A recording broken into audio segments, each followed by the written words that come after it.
Okay, so what I'm going to show here is how, so this is the binding post that will go, the first thing I'm going to show is the binding post, the plug that will go into the binding post. This is the binding post that will be on the control box. It's something that you've seen before. It has this, these screw up and down, and you can plug your bare wire into there, but these also have another way that you can use them, and that's combining them with the banana plugs.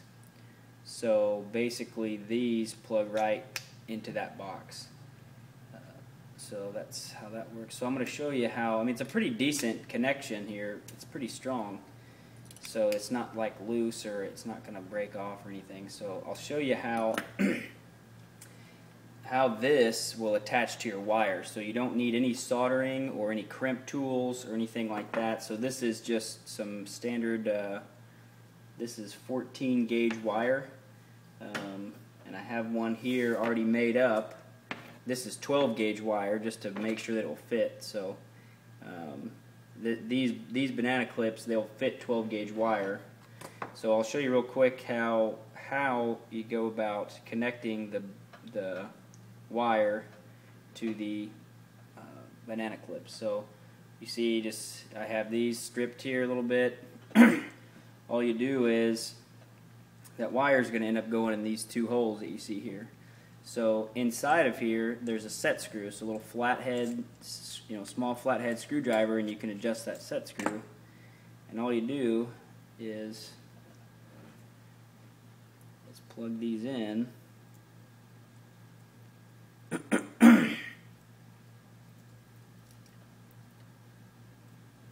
Put the wire in there, and then you just screw down the set screw. That's all it is. So you don't have to put a ton of torque on it or anything like that. It's just to make sure you just got a good solid connection.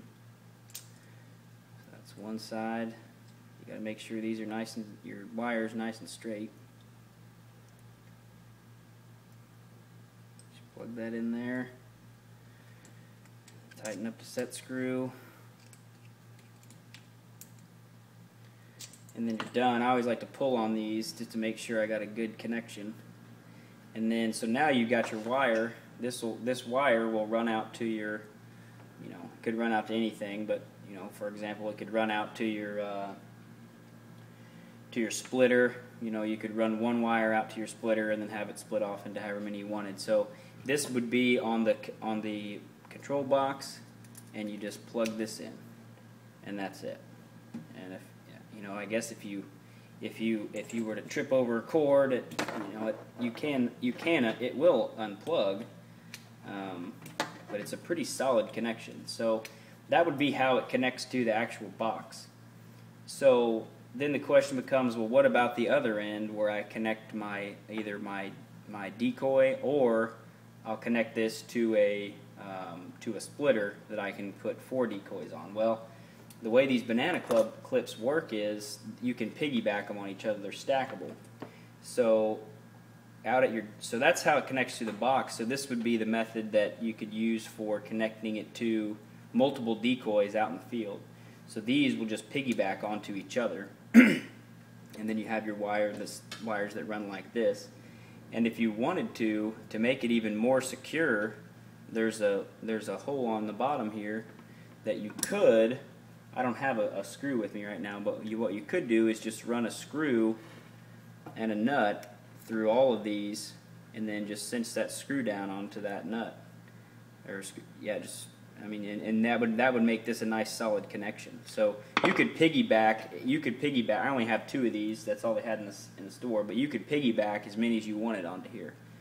And like I said, it's a pretty solid connection. I mean, it will come apart. I mean, obviously, but it's a pretty solid connection. So anyway, hopefully that gives you an idea of what I think might make it easier to assemble and disassemble and transport and move, and that way you don't have to. And these plugs are pretty cheap. These are $2.25 a piece, and the nice thing about them is if something were to break or you need a replacement, we could send you one, or you can get these at Radio Shack, or you could order them online. And they're all over the place, so it'd be a I don't know. It'd be an easy, simple, inexpensive solution. So there you go. There's your demo for the day.